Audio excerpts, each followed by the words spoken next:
Төгәлләнеп килүче төзекләндерү эшләре белән танышырга район башлыгы Альберт Хуҗин да килде. Ашхана, медпункт, балалар яшәячәк биналарның җиһазланышын карап чыкканнан соң, лагерь территориясендә баручы эшләргә бәя биреп, фикер тәкъдимнәрен җиткерде. Төзекләндерү эшләрен башкаручы Казан шәһәренең Таткоммунжилсервис оешмасы эшчеләре бүген ашхана бинасына электр җиһазларын урнаштыру белән мәшгуль. Лесная бүгенге көндә бөтен инженер сетләр алыштырылган, фасад, түбә ягу эшләре тәмамланган. Хәзерге моментта мебель җыю эшләре бара. Лагерь территориясенә районда эшләп килүче оешма предприятие хезмәткәрләре көч белән газон шәшелгән.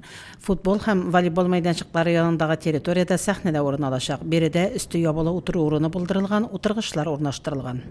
Бүгенге көндә Урман иле ял һәм сәламәтләндерү лагерендә ремонт дәвам итә.